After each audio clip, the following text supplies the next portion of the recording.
ইয়াতাআকাবুনা ফীকুম মালাইকাতুন বিল-লাইল ওয়া মালাইকাতুন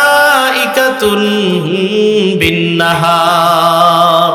নবীজি সাল্লাল্লাহু আলাইহি ওয়াসাল্লাম বলেন, তোমাদের মধ্যে যেই ফেরেশতারা ডিউটি পালন করে, একদল ফেরেশতা ডিউটি পালন করে এমন নয়, বরং ফেরেশতারা ডিউটি পালন করে শিফট আকারে।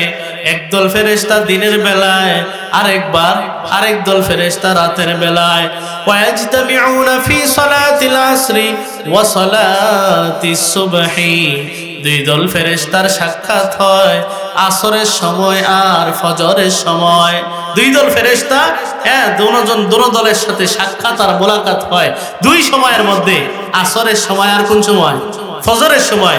নবীজি সাল্লাল্লাহু আলাইহি সাল্লাম বলেন, সুম্মা ইয়ারুজুল লাযীনা বাতু ফীকুম।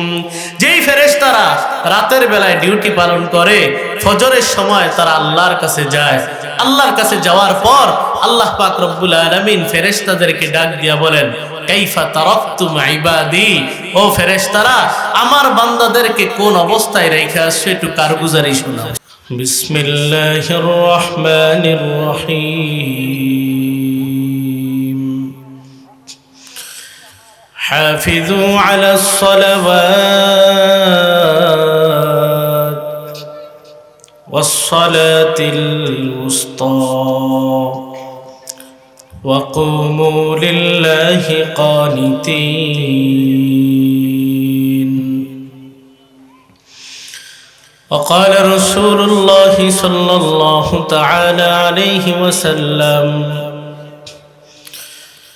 إن أحدكم إذا صلى يناجي ربه أو كما قال عليه الصلاة والسلام। আমাকে আলোচনার বিষয়বস্তু দেওয়া হয়েছে নামাজের গুরুত্ব এবং ফজিলত সম্পর্কে। সংক্ষিপ্ত সময়ে তেলাওয়াতকৃত আয়াত এবং হাদিসের আলোকে কিছু মুযাকারা পেশ করব। আল্লাহ পাক রব্বুল আলামিন বলনেওয়ালা সুন্নাওয়ালা সকলের জন্য উপকারী কিছু কথা বলার তৌফিক দান করেন, বলেন আমিন। সম্মানিত হাজিরিন, একজন মুসলমান, একজন ইমানদার ঈমান আনার পর, ইসলাম গ্রহণ করার পর আল্লাহর পক্ষ থেকে সবচাইতে বড় জিম্মাদারি, সবচাইতে বড় দায়িত্ব হলো নামাজ আদায় করা। কি করা? নামাজ আদায় করা সবচাইতে বড় গুরুত্বপূর্ণ দায়িত্ব। নামাজ আদায় করা ফরজ। ইচ্ছাকৃতভাবে নামাজ ছেড়ে দেওয়া কবিরা গুনাহ, এমন জঘন্য কবিরা গুনাহ যে কবিরা গুনাহ একটাই জাহান্নামে নিয়ে যাওয়ার জন্য যথেষ্ট। ঠিক কিনা বলেন? সমাজের মধ্যে অনেক কবিরা গুনাহ আছে যেগুলা শরীয়তের দৃষ্টিতেও খারাপ, মানুষ সামাজিকভাবেও সেটাকে খারাপ মনে করে।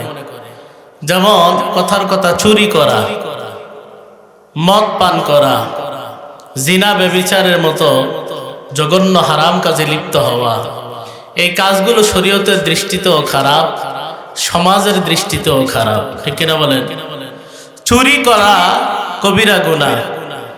চুরি করলে তার পরিচয় কেউ দিতে চায় না, তার ভাই বলে কেউ স্বীকার যায় না, পুত্র বলে কেউ পরিচয় দিতে চায় না, এলাকাবাসী বলে কেউ পরিচয় দিতে চায় না, বাজার দিয়ে হাঁটলে তার আশেপাশে কেউ হাঁটতে চায় না। ঠিক কিনা বলেন? চুরি করা যেমন কবিরা গুনাহ, নামাজ ছাড়া ইচ্ছাকৃতভাবে এটাও সেম কোয়ালিটির কবিরা গুনাহ, বরং এর চাইতে জঘন্য কবিরা গুনাহ। ঠিক কিনা বলেন? তাহলে চুরি করলে তার পরিচয় কেউ দেয় না, চুরি করলে তার সাথে কেউ থাকে না। নামাজ যে অহরহ প্রতিনিয়ত দৈনিক 2 উক্ত 4 উক্ত 5 উক্ত দৈনিক ছেড়ে দিচ্ছে, এই যে একটা অপরাধী সমাজের মধ্যে আমার আপনার সামনে ওঠা বসা করতেছে, সে যে অপরাধী, সমাজ কি তাকে অপরাধ মনে করে? বলে না করে? আমাদের মাইন্ড, আমাদের চিন্তা চেতনা এতটাই পরিবর্তন হয়েছে। একজনকে আয়না দেখায়, হুজুর দোয়া করেন, আলহামদুলিল্লাহ আল্লাহর ফজলে আমি তারে মানুষের মতো মানুষ বানাইছি। কি বানাইছে? ইঞ্জিনিয়ার বানাইছে। কি বানাইছে? ডাক্তার বানাইছে। সূরা ফাতিহা এখনো তার ঠিক হয় নাই। এই লেভেলের মুসলমান সমাজে আছে না নাই? বলেন না আছে না নাই? তাহলে মানুষ বানাইছে, সে প্রতিনিয়ত কবিরা গুনাহ করতেছে, আমার চোখের সামনে ফজর নামাজ ছেড়ে দিতেছে, আমার সামনে জোহর নামাজ ছেড়ে দিতেছে, আর মাস শেষে টাকা পাঠায় আমার ভদ্র ছেলে। এটা আমার দৃষ্টিতে ভদ্র হলো, খোদার কসম বেনামাজি আল্লাহর দৃষ্টিতে ভদ্র না, চূড়ান্ত পর্যায়ের পাপী, চূড়ান্ত পর্যায়ের জাহান্নামের দিকে দৌড়াইতেছে সে। ঠিক কিনা বলে? তাহলে চুরি কবিরা গুনাহ, মদ পান করা কবিরা গুনাহ, নামাজ ছাড়া এটাও যে কবিরা গুনাহ, সমাজ এটা স্বীকৃতি না দিল, মুসলিম সমাজে এই অনুভব, এই অনুভূতি তৈরি হওয়ার দরকার আছে না নাই? ইমাম সাহেব নামাজের দাওয়াত দিলে ঠোঁটটা বাঁকা করে কাহারে যান নামাজ পড়েন। নামাজ না পড়লে কি হবে? ইমান ঠিক আছে বলে কিনা? হ্যাঁ বলেন কি? দেখবেন সমাজে আরেকটা কথা আছে, কয় মা চুরি করলে কি হবে? মানুষ ভালো আছে। যে লোকটা চুরি করে এই লোকটা কি মানুষ ভালো হতে পারে? অতএব চুরি করলে কি হবে? মানুষ ভালো আছে। এটা যেমন ফালতু কথা, এটা যেমন ভণ্ডামি কথা, ঠিক তেমনি ভাবে নামাজ না পড়লে কি হবে? ঈমান ঠিক আছে, এটাও ফালতু কথা, ভণ্ডামি কথা, চূড়ান্ত পর্যায়ের প্রতারণামূলক কথা। ঠিক কিনা বলেন? আপনি বলেন নামাজ না পড়লে কি হবে? ঈমান ঠিক আছে। নবী তো বলে না, নামাজ ঠিক নাই যার, খোদার কসম ঈমানে পূর্ণতা নাই তার। ঠিক না? নবীজি সাল্লাল্লাহু আলাইহি সাল্লাম হাদিস শরীফে ইরশাদ করেন, আস-সালাতু ইমাদুদ্দিন। আল্লাহর নবী বলেন নামাজ হচ্ছে দ্বীনের খুঁটি। নামাজ কি? খুঁটি না থাকলে ঘর থাকে, পিলার না থাকলে বিল্ডিং থাকে, এই বাস না থাকলে প্যান্ডেল থাকবে? থাকবে না মানে থাকবে, কিন্তু থুবড়ে থাকবে, মুখ থুবড়ে পড়বে। ঠিক তেমনি ভাবে নামাজ নামক খুঁটি না থাকলেও ঈমান থাকবে, বেহাল দশায় থাকবে। ঠিক কিনা বলেন? নবীজি সাল্লাল্লাহু আলাইহি সাল্লাম বলেন, মান আকামাহা আকামাদ্দিন। আল্লাহ নবী বলেন, যার নামাজ ঠিক তার দিন ঠিক। সুবহানাল্লাহ। ওয়ামান হাদামাহা হাদামাদ্দিন। নামাজ নামাজ খুঁটি যে বরবাদ করে দেয়, আল্লাহ নবী বলেন কেমন যেন সে তার দিনকে বরবাদ করে দেয়। বলেন নাউজুবিল্লাহ। তাহলে এই হাদিস দ্বারা বোঝা গেল নামাজ ঠিক নাই যার, ঈমানে পূর্ণতা নাই তার, ঈমান তার ঠিক নাই, ঈমান এটা সংশোধনযোগ্য। ঠিক কিনা বলেন? নামাজের গুরুত্ব বুঝাতে গিয়ে নবীজি সাল্লাল্লাহু আলাইহি ওয়াসাল্লাম হাদিস শরীফে ইরশাদ করেন, ইন্না আউওয়ালা মা ইউহাসাবু বিহিল আবদু ইয়াউমাল কিয়ামাহ মিন আমালিহি সালাতু। আল্লাহ নবী বলেন, কাল কিয়ামতে বান্দার সর্বপ্রথম যে আমলের হিসাব হবে, সে আমলটা বলেন তো কোন আমল? বলে না কোন আমল? নবীজি সাল্লাল্লাহু আলাইহি ওয়াসাল্লাম বলেন, ফাইন সালুহাত ফাকাদ আফলাহা ওয়া আনজাহা। বান্দার যদি নামাজ ঠিক পাওয়া যায়, ধরা হবে তার জীবনের সব ঠিক, এই বান্দা চির সৌভাগ্যবান, চির কপালওয়ালা বান্দা হয়ে যাবে। সুবহানাল্লাহ। ওয়াইন ফাসাদাত, আর যদি নামাজ তার ঠিক না পাওয়া যায়, অনেক মানুষ এমন আছে আত্মমানবতার সেবায় নিয়োজিত থাকে, সমাজের উন্নয়নমূলক কাজের মধ্যে ব্রত থাকে, মানবতার ফেরিওয়ালা বলে মানুষ তাকে ডাকে, কিন্তু নামাজের বেলায় টনটন। আছে না নাই? হ্যাঁ, সব কাজ করতে রাজি, সমাজ উন্নয়নমূলক কাজে নিজেকে খুব সামনে রাখে, মানুষের দুঃখে পাশে দাঁড়ায়, সব গুণাবলী তার আছে, কিন্তু নামাজের বেলায় ঠনঠন। আছে না নাই? নবীজি সাল্লাল্লাহু আলাইহি সাল্লাম বলেন, ওয়াইন ফাসাদাত ফাকাদ খাবা ওয়া খাসিরা। বান্দার যদি নামাজ ঠিক না পাওয়া যায়, ধরা হবে তার জীবনে কিছুই ঠিক নাই, এই বান্দা চির হতভাগা, চির দুর্ভাগা, চির কপাল পোড়া বান্দা হবে। বলেন নাউজুবিল্লাহ। এই জন্য কাল কিয়ামতে যদি পার পেতে চাই, সর্বপ্রথম যে আমলের হিসাব হবে সেটা হলো নামাজ। নামাজের ব্যাপারে পাবন্দির দরকার আছে না নাই? এই জন্য আল্লাহ পাক রব্বুল আলামিন কোরআনে কারীমের সূরা বাকারার এক আয়াতে বলেন, হাফিজু আলাস সালাওয়াত ওয়াস সালাতিল মুস্তা। আল্লাহ তাআলা বলেন, বান্দারা তোমরা সব নামাজের ব্যাপারে যত্নবান হও, বিশেষ করে মাঝখানের নামাজ। মাঝখানের নামাজ বলতে কোন নামাজ? মুফাসসিরিনে কেরাম বলেন, মাঝখানের নামাজ মানে আসরের নামাজ। মাঝখানের নামাজ মানে কোনটা? আসরের নামাজ, তার মানে অর্থ দাঁড়ায় আল্লাহ তাআলা বলেন, বান্দা তোমরা সব নামাজের ব্যাপারে যত্নবান হও, বিশেষ করে আসরের নামাজ। কেননা আসরের নামাজটা এমন যেই নামাজের ব্যাপারে মুসল্লিরাই বেশি গাফলতি করে, ঠিক কিনা বলেন? যারা মুসল্লি না এরা দল্লিনও নাই জল্লিনও নাই, তাদের কথা তো বাদ। যারা মুসল্লি তারা আসরের নামাজের ব্যাপারে গাফলতি করে। নবীজি সাল্লাল্লাহু আলাইহি সাল্লাম বলেন, আমার উম্মতের মধ্যে অনেক মানুষ এমন আছে যারা আসরের নামাজ বিলম্ব করতে করতে এই পরিমাণ বিলম্ব করে, সূর্য যখন ডুবে যায় ভাব, তখন মুরগির মতো ঠোকর দিয়া নামাজ আদায় করে। আছে না নাই? হ্যাঁ, সেই দুই সিজদার মাঝখানে সোজা হয়ে বসে না। 70 বছর 60 বছর মুরব্বী নামাজ পড়ে, এখনো তার নামাজটা ঠিক হয় নাই। রুকু থেকে দাঁড়ায়া সোজা হয়ে দাঁড়ানো যে ওয়াজিব, এই শিক্ষাটা এখনো শিক্ষা লাভ করতে পারে নাই। আছে না নাই? এমন মুসল্লি সমাজে আছে না নাই? এই জন্য আল্লাহ পাক রব্বুল আলামিন বলেন, সব নামাজের ব্যাপারে যত্নবান হও, বিশেষ করে আসরের নামাজ। আসরের নামাজের ব্যাপারে নবীজি সাল্লাল্লাহু আলাইহি ওয়াসাল্লাম এক হাদিস শরীফে ইরশাদ করেন, মান ফাতাতহু সালাতুল আসরি ফাকান্নামা উতিরা আহলুহু ওয়া মালু। আল্লাহর নবী বলেন, কারো যদি জীবনে একবার আসরের নামাজ ছুটে যায়, কয়বার? হ্যাঁ, শুধু একবার যদি কারো জীবনে আসরের নামাজ ছুটে যায়, কেমন যেন তার পরিবার পরিজন ধন সম্পদ সব ধ্বংস হয়ে গেল। বলে নাউজুবিল্লাহ। সব ধ্বংস হয়ে গেলে তার যেই পরিমাণ ক্ষতি হয়, এক আসরের নামাজ ছুটে গেলে তার জীবনে এই পরিমাণ ক্ষতি হয়। এবার আমি আপনি বালিশে মাথাটা লাগাই একটু চিন্তা করি, আমার আপনার জীবনে কত আসর ছুটলো, কত জোহর ছুটলো, আমার আপনার কোনো ভাবান্তর নাই, ঠিক কিনা বলেন?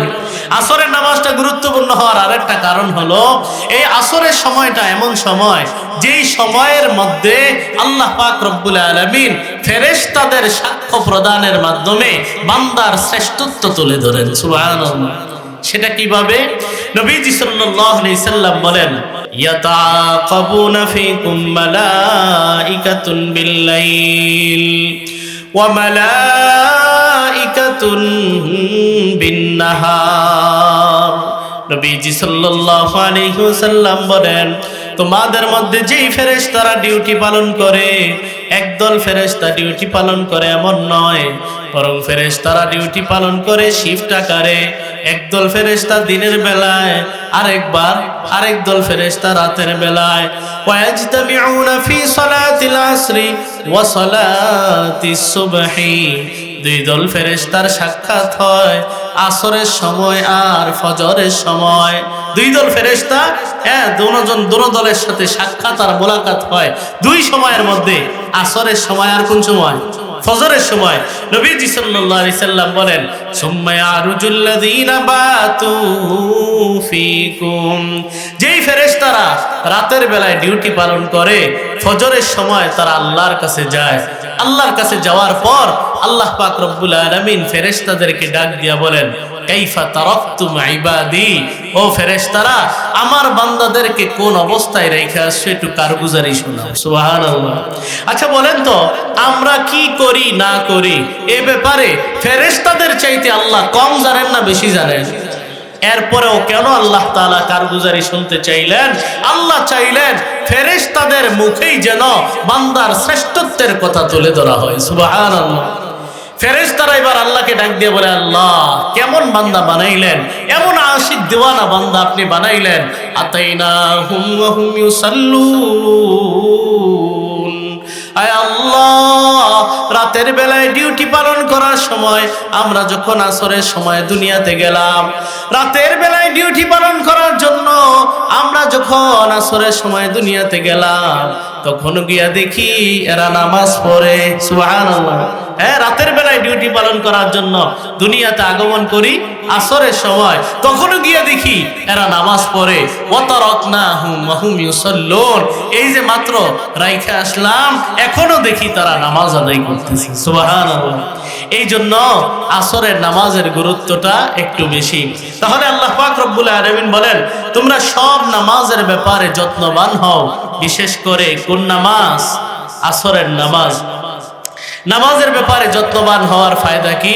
নবীজি সাল্লাল্লাহু আলাইহি ওয়াসাল্লাম বলেন, মান হাফাযা আলাইহা কানাত লাহু নূরান ওয়া বুরহানান ওয়া নাজাতান ইয়াউমাল কিয়ামাহ। আল্লাহর নবী বলেন, কেউ যদি 5 ওয়াক্ত নামাজ যত্ন সহকারে আদায় করে, এই নামাজ তার অন্ধকার কবরে আলোর ব্যবস্থা হবে। সুবহানাল্লাহ। ওয়া বুরহানান ওয়া নাজাতান ইয়াউমাল কিয়ামাহ, এই নামাজ তার সপক্ষে দলিল হবে। এই নামাজ কাল কিয়ামতে জান্নাত থেকে নাজাতের জরিয়া হবে। সুবহানাল্লাহ। এই নামাজ তার সহায় হবে, নামাজ তার সপক্ষে উকিল হিসাবে ভূমিকা পালন করবে।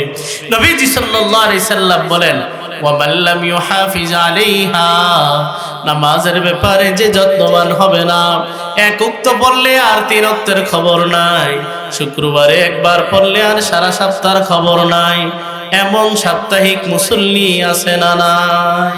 বলেন না, আছে না নাই? এখন সাপ্তাহিক মুসল্লি যারা, এরা যদি রাগ করে যে হুজুর এমনি কইলো আমরা সাপ্তাহিক মুসল্লি, যা আর আমি নামাজে পড়বো না, হ্যাঁ সপ্তাহে একদিন পড়বো না, বিষয়টা কি এমন? এটা উদ্দেশ্য না? সাপ্তাহিক মুসল্লি যেন দৈনিক মুসল্লি হয়ে যায়, আমরা এই দোয়া করি। বলেন আমিন। শুক্রবারে 3 তালা মসজিদের শেষ কাতারেও জায়গা পাওয়া যায় না। শুক্রবারের ফজর নামাজটা খোদার কসম ওই কোয়ালিটিরই ফরজ ছিল, ওই নামাজের সামনের কাতারে মুসল্লি খুঁজে পাওয়া যায় না। ঠিক কিনা বলেন? নামাজের ব্যাপারে যত্নবান হওয়া। নবীজি সাল্লাল্লাহু আলাইহি সাল্লাম বলেন, নামাজ মন চাইলে 1 ওয়াক্ত পড়লো, আবার মন চাইলে পড়লো না। মনে রাখতে হবে, নামাজ কোনো ঐচ্ছিক আমল না। বলেন, নামাজ কোনো ঐচ্ছিক আমল যে মন চাইলে পড়লাম মন চাইলে পড়লাম না? নামাজ কি এমন কোন আমল নাকি অবশ্য পালনীয় আমল? অবশ্যই পালন করতে হবে। নবীজি সাল্লাল্লাহু আলাইহি সাল্লাম বলেন, নামাজের ব্যাপারে যে যত্নশীল নয়, ওমান লাম ইউহাফিজ আলাইহা লাম ইয়াকুল লাহু নূরুন ওয়ালা বুরহানুন ওয়ালা নাজাত, নামাজের ব্যাপারে যে পাবন্দী হবে না, এই নামাজ তার অন্ধকার কবরে আলোর ব্যবস্থা হবে না, এই নামাজ তার সপক্ষে দলিল হবে না, এই নামাজ তার নাজাতের জরিয়া হবে না। নবী বলেন, সবচেয়ে ভয়ের বিষয় কি জানো? ওয়াকানা ইয়াউমাল কিয়ামাতি মা ফিরআউন ওয়া হামান ওয়া কারুন ওয়া উবাই ইবনে খালফ। আল্লাহ নবী বলেন, তার হাসর হবে ফেরাউনের সাথে। বলেন নাউজুবিল্লাহ। এই যে নামগুলা বললাম, লোকগুলা ভালো না খারাপ? কেমন খারাপ? এই লোকগুলার পরবর্তীতে পৃথিবীর ইতিহাসে কেউ একজন তার সন্তানের নাম ফেরাউন রাখছে এমন খুঁজে পাবেন? আমাদের সমাজে এই লোকগুলা এতটাই নিন্দিত, এতটাই ধিকৃত, কেউ তার কুত্তার নাম কি ফেরাউন রাখে? কুত্তার নামও কি কেউ কারুন রাখে? বলেন, এতটা নিন্দিত ধিকৃত। নবীজি সাল্লাল্লাহু আলাইহি সাল্লাম বলেন, যুগে যুগে নামাজের বিরুদ্ধে অবস্থান গ্রহণকারী আল্লাহর সকল খোদাদ্রোহী দুশমনদের ঠিকানা যেখানে হবে, নামাজ নিয়ে যে তামাশা করবে তার ঠিকানাও তার সঙ্গে হবে। বলেন নাউজুবিল্লাহ। এই জন্য নামাজের ব্যাপারে যত্নবান হওয়ার দরকার আছে না নাই? নামাজ এমন একটা ইবাদত যেটা সময় মতো আদায় করতে হয়। সময় সাপেক্ষ ইবাদত, এটা সময় অতিক্রম হয়ে গেলে সেটা আর আদা থাকে না, সেটা কাজা হয়ে যায়। আল্লাহ পাক রব্বুল আলামিন কোরআনে বলেন, ইন্নাস সালাতা কানাত আলাল মুমিনিনা কিতাবাম মাওকুতা। আল্লাহ বলেন, নিশ্চয়ই নামাজ ইমানদারদের জন্য ফরজ করা হয়েছে সময় মতো।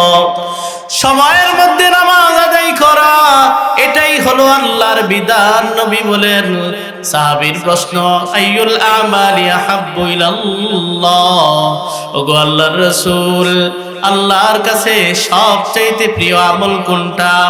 নবীজি সাল্লাল্লাহু আলাইহি ওয়াসাল্লাম বলেন, as-salatu ala waqtiha, সময় মতো নামাজ আদায় করা আল্লাহর কাছে সবচেয়ে প্রিয় আমল। সুবহানাল্লাহ।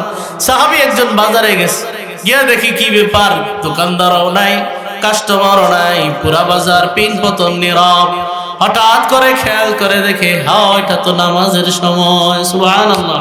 ওই সাহাবী আবেগ আপ্লুত হয়ে বলে, হ্যাঁ হ্যাঁ, তাদের ব্যাপারেই তো আল্লাহ তাআলা কোরআনে বলেন, রিজালুল্লাহ তুলহিহিম তিজারা ওয়ালা বাইউন আন যিকরিল্লাহ ওয়া ইকামিস সালাতি ওয়া ইতাইজ যাকাহ। আল্লাহ বলেন আমার এমন কিছু দিওয়ানা বান্দা আছে, এমন কিছু পাগল পারা বান্দা আছে, দুনিয়ার হাজারো ব্যস্ততা থাকতে পারে, হাজারো ব্যবসা বাণিজ্য থাকতে পারে, কোন ব্যস্ততা আমি আল্লাহর স্মরণ থেকে তাদেরকে গাফেল করে না, এমন দিওয়ানা বান্দা আছে না নাই? বলেন না আছে না নাই? 5 ওয়াক্ত নামাজ যারা সুন্দরভাবে আদায় করে, কি মনে হয় এরা সবাই বেকার নাকি? হাজারো ব্যস্ততা নিয়া, হাজারো পেরেশানি নিয়া, হাজারো কাজ কাম থাকা সত্ত্বেও 5 ওয়াক্ত নামাজ সুন্দরভাবে আদায় করে এমন মুসল্লি পৃথিবীতে আছে না নাই? তো আমি আপনি পারি না, বুঝতে হবে আমার কপাল পড়তে শুরু করেছে, এটা আমার ব্যর্থতা ছাড়া আর কিচ্ছু না। ঠিক কিনা বলেন? নামাজের কয়েকটা ফায়দার মধ্যে সংক্ষেপে আমি বলি। নামাজের 1 নম্বর ফায়দা হলো নামাজ পড়া মানে আহকামুল হাকিমিন, সকল বাদশার বাদশাহ আল্লাহর সঙ্গে একান্ত আলাপচারিতায় লিপ্ত হওয়া। সুবহানাল্লাহ। নবীজি সাল্লাল্লাহু আলাইহি সাল্লাম বলেন, ইন্না আহাদাকুম ইযা সাল্লাম, তোমাদের কেউ যখন নামাজে দাঁড়া যায়, ইউনাজি রব্বা, কেমন যেন সে তার রবের সঙ্গে একান্ত গোপন আলাপে লিপ্ত হয়। সুবহানাল্লাহ। আমরা যে তাকবীরটা বলি, এই তাকবীরটার নাম হলো তাকবীরে তাহরিমা। নামাজের শুরুতে যে তাকবীরটা বলি, এটার নাম কি বলেন তো? তাকবীরে তাহরিমা মানে যে তাকবীর সকল বিষয়কে হারাম সাব্যস্ত করে। তো হারাম সাব্যস্ত করে কোনটা? খাওয়া আমার জন্য হালাল ছিল, হারাম সাব্যস্ত করলাম। পান করা আমার জন্য হালাল ছিল, হারাম সাব্যস্ত করলাম। কথা বলা আমার জন্য হালাল ছিল, হারাম সাব্যস্ত করলাম। পুরা দুনিয়ার সব কিছুকে হারাম সাব্যস্ত করে, নিষিদ্ধ ঘোষণা করে আমি কেমন যেন ঘোষণা দিয়ে দিলাম আমি এখন আমার রবকে নিয়ে ব্যস্ত। সুবহানাল্লাহ। তাহলে 1 নম্বর ফায়দা হলো নামাজ পড়া মানে রবের সঙ্গে একান্ত আলাপচারিতায় লিপ্ত হওয়া। একান্ত আলাপটা কি? আরেক হাদিসের মধ্যে আছে, নবীজি সাল্লাল্লাহু আলাইহি ওয়াসাল্লাম বলেন, বান্দা যখন নামাজে দাঁড়ায় সূরা ফাতিহা শুরু করে। কি করে? সূরা ফাতিহা যখন শুরু করে, আল্লাহ পাক রব্বুল আলামিন বলেন, কাসামতুস সালাতা বাইনি ওয়া বাইনা আবদি নিসফাইন। আল্লাহ বলেন বান্দা সূরা ফাতিহা যখন শুরু করে, সূরা ফাতিহা বান্দার মাঝে আর আমার মাঝে অর্ধেক অর্ধেক ভাগ করে নিলাম। সুবহানাল্লাহ। অর্ধেক আমার বান্দার, ওয়ালি আব্দি মা সাআল। আল্লাহ ঘোষণা দেন সূরা ফাতিহার মাধ্যমে, বান্দা আমার কাছে যা চাইবে আমি আল্লাহ তাকে তাই দান করব। সুবহানাল্লাহ। এবার বান্দা যখন বলে আলহামদুলিল্লাহি রাব্বিল আলামিন, আল্লাহ ডাক দিয়া বলে হামিদানি আব্দি, শাবাশ আমার বান্দা আমার প্রশংসা করেছে। সুবহানাল্লাহ। বান্দা যখন বলে আর রহমান আর রহিম, আমার রব আল্লাহ, আমার রব যিনি, তিনি জগৎ সমূহের প্রতিপালক। আমার আল্লাহর আরেকটা পরিচয়, তিনি আর রহমান, তিনি আর রহিম, অতিশয় দয়ালু পরম করুণাময় আল্লাহ। আল্লাহ ডাক দিয়া বলে আসনা আলাইয়া আব্দি, আমার বান্দা আমার প্রশংসায় পঞ্চমুখ হয়েছে। সুবহানাল্লাহ। বান্দা যখন ডাক দিয়া বলে মালিক ইয়াউমিদ্দিন, আমার রব হলেন তিনি, আমি আল্লাহ বলে মানি তাকে, যিনি কিয়ামতের দিন বিচার দিনের স্বামী, কাল কিয়ামতে সকল ক্ষমতার অধিকারী যিনি, আমার আল্লাহ হলেন তিনি। আল্লাহ পাক রব্বুল আলামিন কাল কিয়ামতের ময়দানে ডাক দিয়া বলবেন লিমানিল মুলকুল ইয়াউম, হে দুনিয়ার ক্ষমতাশালী, হে দুনিয়ার স্বৈরাচারী, দুনিয়ার দাম্ভিক অহংকারী বাদশারা বলো আজকের রাজত্ব কার? বলো। কেউ উত্তর দিতে পারবে না, থরথর করে কাঁপতে থাকবে। আল্লাহ ডাক দিয়া নিজেই উত্তর দিবেন লিল্লাহিল ওয়াহিদিল কাহ্হার, মহাপরাক্রমশালী এক আল্লাহর যাবতীয় ক্ষমতা আজকের দিনের। বান্দা ডাক দিয়া বলে মালিক ইয়াউমিদ্দিন, আমার আল্লাহ হলেন কিয়ামতের দিন সকল আধিপত্যের মালিক, সকল ক্ষমতার মালিক। আল্লাহ ডাক দিয়া বলে মাজ্জাদানি আব্দি, আমার বান্দা আমাকে শ্রেষ্ঠত্বের আসনে বসিয়েছে। সুবহানাল্লাহ। কয়াত গেল তিন করি চিল্লায় বলেন একজনের তিনি কে? ইয়াকা না'বুদু, আয় আল্লাহ আপনার ইবাদত করি, ওয়া ইয়াকা নাস্তাঈন সাহায্য চাই একমাত্র আমরা কার কাছে? আল্লাহর কাছে সাহায্য চাই। আল্লাহ বলেন হাযা বাইনি ওয়া বাইনা আবদি। এই যে 4 নাম্বার আয়াতটা, এটা আমার মাঝে আর বান্দার মাঝে যৌথ ভাগে বিভক্ত। সুবহানাল্লাহ। বান্দা আবেদ, আমি আল্লাহ মাবুদ। বান্দা সাহায্য প্রার্থী, আমি আল্লাহ সাহায্যের কেন্দ্রবিন্দু। সুবহানাল্লাহ। এরপরে আল্লাহ ডাক দিয়া বলে, বান্দা তুমি আমার প্রশংসা করলা, পঞ্চমুখ হইলা, আমার শ্রেষ্ঠত্বের আসনে বসাইলা, ঘোষণা দিলা আমি আল্লাহ ছাড়া আর কারো ইবাদত করবা না, ঘোষণা দিলা আমি আল্লাহ ছাড়া আর কারো কাছে সাহায্য চাইবা না। এ বান্দা চাও কি চাইবা? কথা দিলাম আমি আল্লাহ তোকে তাই দান করব। সুবহানাল্লাহ। আল্লাহ বলেন এরপরে আয়াতগুলা দ্বারা বান্দা যা চাইবে, বলি আব্দি মা সাল, যা চাইবে আমি আল্লাহ তাকে তাই দান করব। সুবহানাল্লাহ। এখন আল্লাহর বান্দা আল্লাহ শিখায়া দিছে দুনিয়ার কিচ্ছু খরচ, কিচ্ছু এগুলা টেকসই না, সব ক্ষণস্থায়ী। মা ইনদাকুম ইয়ানফাদু ওয়া মা ইনদাল্লাহি বাক। আল্লাহ জানায়া দিছেন দুনিয়ার কিচ্ছুই টেকসই না, সব ক্ষণস্থায়ী। এই জন্য বান্দা দুনিয়ার গাড়ি চায় না, নারী চায় না, বাড়ি চায় না, দুনিয়ার সবচাইতে বড় নিয়ামত হেদায়েতের দৌলত আল্লাহর কাছে চায়। সুবহানাল্লাহ। আল্লাহকে ডাক দিয়া বলে ইহদিনাস সিরাতাল মুস্তাকিম। আয় আল্লাহ দুনিয়ার কিচ্ছু চাই না, জান্নাতে যাওয়ার সোজা রাস্তাটা, সিরাতে মুস্তাকিমের রাস্তাটা দেখতে চাই। সুবহানাল্লাহ। এবার আল্লাহ ডাক দিয়া বলে আরেকটু ক্লিয়ার করো, ওই রাস্তাটা কোনটা? বান্দা বলে সিরাতাল লাযিনা আন'আমতা আলাইহিম। ওই রাস্তাটা হলো সেই রাস্তা যেই রাস্তার প্রতীক ছিলেন আপনার দিওয়ানা বান্দারা, যেই রাস্তার প্রতীক ছিলেন নবীরা, যেই রাস্তার প্রতীক ছিলেন সিদ্দিকেরা, যেই রাস্তার প্রতীক ছিলেন শুহাদায়ে কেরাম, যেই রাস্তার প্রতীক ছিলেন আপনার আউলিয়া কেরাম। আমিও সেই রাস্তার পথের প্রতীক হতে চাই। সিরাতাল লাযিনা আন'আমতা আলাইহিম গায়রিল মাগদুবি আলাইহিম। ইহুদিদের পথে আমি চলতে চাই না, ওয়ালাদ-দাল্লিন খ্রিস্টানদের পথে আমি চলতে চাই না। আল্লাহ বলেন হাযা লি আবদি। এই 3 আয়াত আমার বান্দার জন্য বরাদ্দ। বলে আবদি মা সাল, বান্দা এই 3 আয়াত দ্বারা যা চাইলো, কি চাইলো? হেদায়েতের দৌলত চাইলো।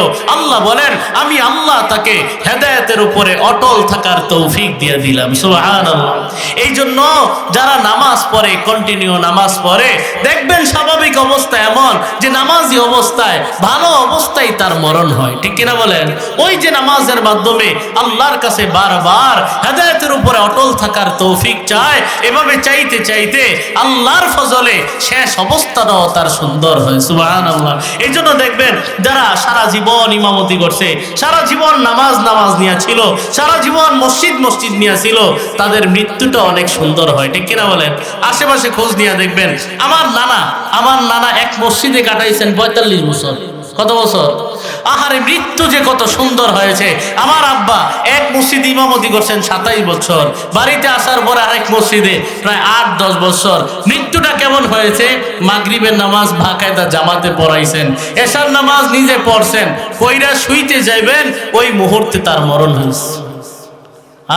এই জন্য নামাজের ব্যাপারে যে পাবন্দি থাকে, নামাজের ব্যাপারে যে কন্টিনিউ করে, তার মৃত্যুটাও সুন্দর হয়, জীবনটাও সুন্দর হয়। তাহলে নামাজের 1 নাম্বার একটা ফায়দা বলতে পারলাম, সেটা হলো নামাজ পড়া মানে রবের সঙ্গে তার একান্ত গোপন আলাপচারিতায় লিপ্ত হওয়া।